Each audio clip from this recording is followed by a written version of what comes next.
Hello, my lovely cryptids, and welcome to another episode of Stories with Siren.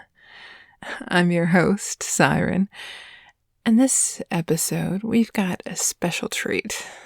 Well, I like to think it's a special treat. I figure, being an author, I'm allowed some of my vanities. In this particular case, that vanity is actually due to the fact that the story that we're going to be reading today is one of mine. As I'm sure many of you artists or artist-adjacent people have heard, it is May. And there are several different art challenges that happen during May. Mayternity is one of them. Not necessarily something that I write very often, or at least nothing that I share currently. But the one that does interest me, and the one we're going to be sharing today, is the other Maytime treat, Mer-May. As I'm sure many of you already know, I am a siren, another cryptid, one of those hiding in plain sight. However, I'm often mistaken for a mermaid.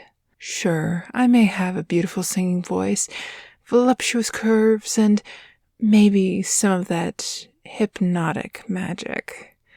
But rest assured, I don't have a tail. And certainly no scales. However, I do enjoy being able to celebrate my aquatic cousins every now and again. And this month, well, it's a perfect time to do just that. So, without further ado, let's get into the story, shall we?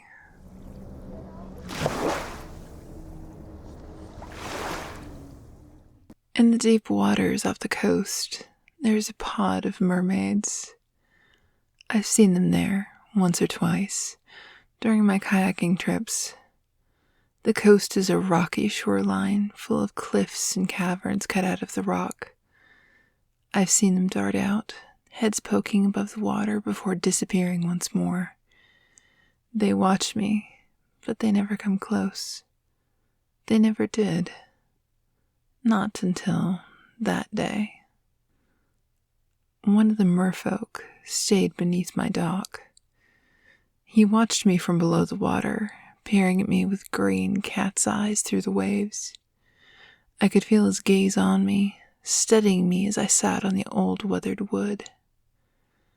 Days passed, and I still felt him staring at me from the deep water. One day, I decided to bring out a snack. A beef sausage stick, a few sweets. Perhaps this Mer was like a dog. If I could feed him, he would stay. He might even become friendly. I sat on the edge of the old wooden dock and waited for him. It took some time for him to appear, but he seemed curious. More than usual. His face rose out of the waves, peeking out at me, as though he saw the invitation and accepted it. As his head emerged, dark hair dripping, I could see how thin he was. His cheeks were hollow, his eyes sunken. I couldn't see the rest of him, but I could imagine it. Ribs that poked out, collarbones highlighted. A body so thin and underfed. I moved slowly, doing what I could not to startle him. I offered the sausage stick, holding it out for him. He snapped it up, pulling back as soon as the treat was in his mouth. He chewed and swallowed, eventually approaching me again. I offered him the sweets, watching him take it from my fingers. I told him I had nothing else, holding up my empty hands. He studied me for a moment longer before leaning back, exposing his sunken belly and deep silver scales. It took several days for him to come back, despite my presence on the dock daily.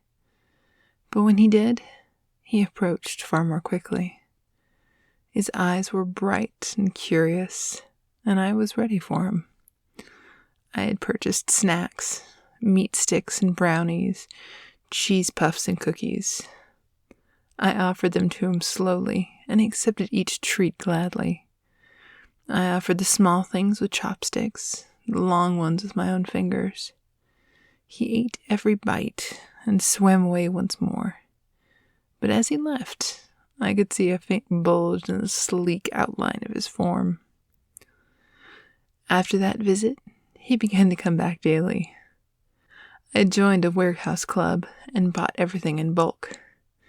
A few brownies began to be a full box, and a few sausage sticks were a whole package. By the end of the summer, his cheeks were full and plump. No longer was he shy, hiding beneath the waves. He'd grown bold, leaning on the dock, arms crossed, propping up his chin. Some mornings, he would be there before I arrived. Others, he'd made me wait to see him. But never did he miss seeing me. I fed him treats with my fingers, and he sucked the cheese dust off of them. Every crumb went into his greedy mouth, and every day I watched him grow plumper. After a month, he allowed me to actually touch him. His cheeks, hollow as they had been, had grown full and rounded. His skin appeared less sallow and sickly, and became more ruddy. He allowed me to pinch them, feeling the soft, plush flesh beneath my fingers. Every touch was rewarded with more food. And after each feeding, he rewarded me by diving back into the water more slowly. His back arched, his rapidly growing belly cutting through the sea. He knew I was watching him, just as he watched me. As the days continued to grow longer and the sun beat down hotter, he learned and watched. After feedings, he would roll onto his back in the waves, stroking the soft, rounded mound of flesh. He was a far cry from the first glimpse I had been given, from bony and sunken to fat and fleshed out, water caressing his soft, growing rolls. When the days began to grow shorter, I found myself needing to leave that place, to pursue my life elsewhere. I spoke to him at length during that summer, and he listened without a sound. I never knew if he understood my words, but as I told him of my leaving, I was certain he understood that change was on the horizon. My fat little merman accepted the treats I had that final day and lingered on the surface of the water. As he floated, I made my sketch. Every ripple in the water, every inch of soft skin, even the fat, shiny silver tail. I captured it all on paper. At sunset, I said my goodbyes and left that dog. A year later, I found myself able to return. The promise of a summer by the sea called to me, as deep and tempting as any siren song. At dawn, I approached the dock and sat on the edge, dangling my feet into the water. I wondered if that summer had been a dream, if my merman had been a fantasy. While thoughts and doubts threatened to wash over me, a head broke the surface of the water. Plump cheeks and sparkling eyes had me transfixed for a moment. My merman had returned. He looked thinner than when I had seen him last, but he appeared to remember me.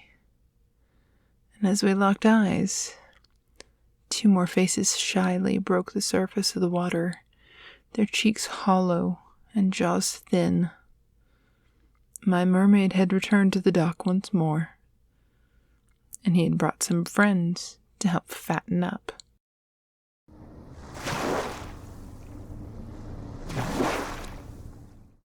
I hope you enjoyed my little story.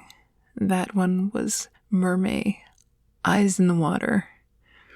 I find it to be a fun little tale, and after all, it's fun having one little pet to fatten up, to watch grow from tiny and skinny, all the way to plump and well-fed. And even better to have the promise of a growing pod of mermaids. Or mermen. Call them what you will. They do look so lovely once they've put on a little weight. Well, unfortunately it's time for me to go once more. But until next time, ta-ta.